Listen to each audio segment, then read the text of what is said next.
Bonsoir à toutes et à tous. À la une de l'actualité ce soir, la sécurité routière. Hier, à l'occasion d'un contrôle de vitesse à l'entrée d'Esnay sur la 2x2 voies en provenance de La Roche-sur-Yon, la préfecture de la Vendée a dévoilé les chiffres 2021 de la sécurité routière. 33 personnes ont perdu la vie sur les routes vendéennes l'année dernière, soit le total le plus bas jamais recensé dans le département. Le nombre de blessés est lui en augmentation, plus 29% entre 2020 et 2021. Ce sont des problèmes de comportement habituels, mais malheureusement trop fréquents. La vitesse, l'alcool, les stupéfiants, les défauts de priorité. C'est d'abord les comportements avant les infrastructures. Ça va être la fin des vacances scolaires bientôt, donc des allers-retours sur les routes. Puis c'est également la réouverture des bars, des discothèques, donc qui va peut-être amener à plus de consommation d'alcool. Puis enfin, on constate malheureusement déjà 6 morts depuis le 1er janvier. Et ça nous inquiète parce que les chiffres repartent à la hausse. Et donc on avait fait l'année dernière déjà une augmentation du nombre de blessés sur les routes de la Vendée. Et donc on est assez inquiet et c'est pour ça qu'on va multiplier à la fois les contrôles et la prévention. Parlons à présent de santé et d'environnement avec un focus sur les chenilles processionnaires. Pollinise, le réseau pour la santé végétale en Pays de la Loire, lance un appel à la prévention. Et ces chenilles sont en effet potentiellement dangereuses pour la santé des humains, mais également des animaux domestiques.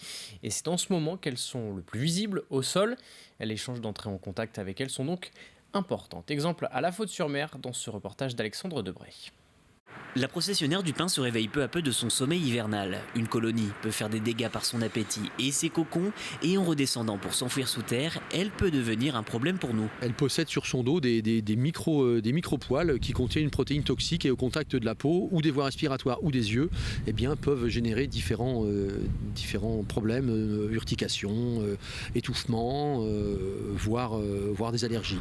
Martin et son beau-père sont tombés la veille sur l'une de ces processions, une longue ligne de chenilles très urticantes et à ne surtout pas toucher.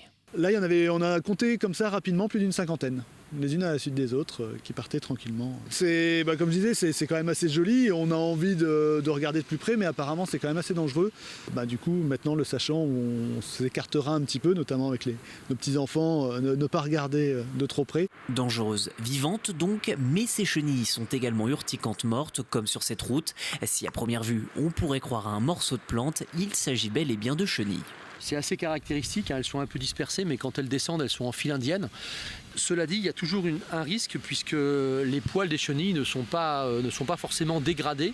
Et là, un chien qui mordrait dedans, par exemple, pourrait tout à fait avoir un étouffement, une nécrose des babines liée à la présence de poils urticants sur les chenilles.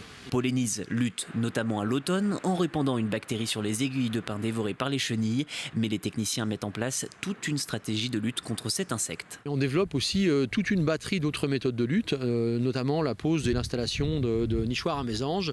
On peut également installer des éco-pièges sur les pins, on peut faire de l'échenillage. On peut travailler avec des pièges à phéromones, de la confusion sexuelle. Enfin, l'idée, c'est de déployer vraiment une batterie de méthodes de lutte qui, combinées entre elles, vont être plus efficaces qu'une méthode unique.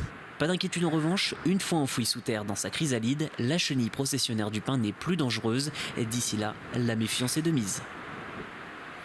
Partons à présent à la rencontre de Christophe Brondy du côté de Fontenay-le-Comte. Le Vendéen est connu pour son rôle d'entraîneur de karaté, avec à son actif un palmarès international, mais depuis plusieurs mois, en parallèle de ses cours de karaté, il a débuté une carrière artistique. Avec sa guitare, il a écrit, composé et enregistré 10 chansons pour son premier album sur l'histoire du pays de Fontenay. Rencontre signée Cyril Guillet. Voilà, c'est mieux Florent, essaye de rebondir maintenant. Christophe Brondy est un entraîneur de karaté de renom, investi depuis plus d'une vingtaine d'années sur les tatamis du Fontenay Karaté Shotokan.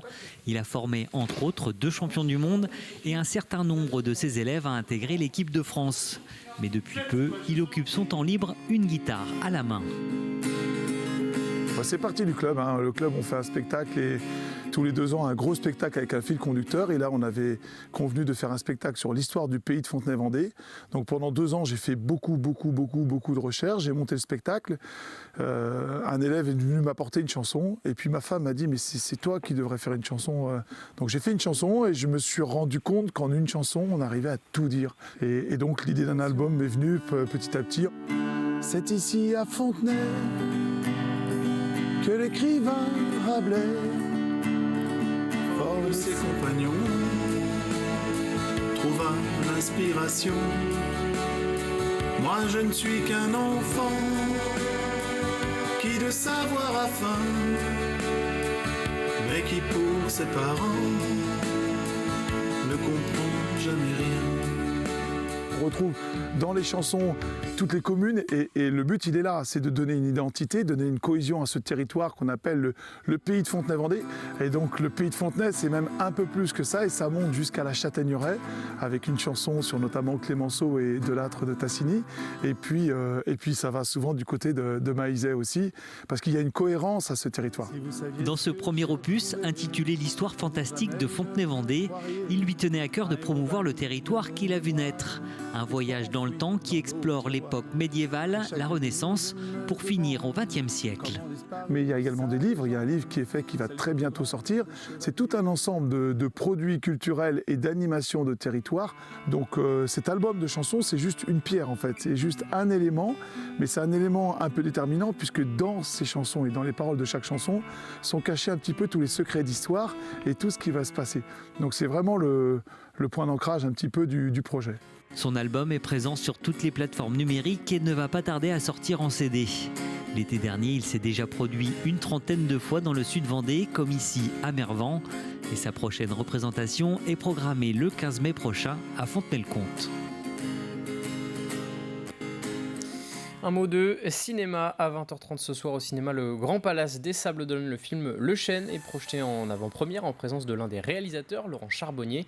Et derrière cette avant-première, une initiative pour chaque fauteuil occupé. Un chêne sera planté dans la forêt d'Olonne. 300 arbres, c'est 2 hectares. C'est colossal. Et il y a un vrai intérêt parce qu'il y aura un suivi. Donc régulièrement, les gens en fait vont parrainer. Chaque fauteuil, chaque spectateur va donner son nom à chaque arbre et pourra venir régulièrement voir l'évolution de ces arbres majestueux. La mairie et l'agglomération veut refaire une ceinture sur la totalité de l'agglo des Sables. Eh bien, il y a, je crois, si je ne dis pas d'erreur, 115 hectares qui vont être reboisés. Eh bien, ces arbres feront partie des 115 hectares qui vont être reboisés.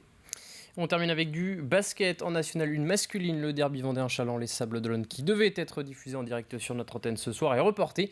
Et les joueurs et le staff de l'équipe sablaise sont touchés par des cas de Covid. C'est la fin de cette édition. Je vous souhaite une très bonne soirée et un très bon week-end sur TV Vendée.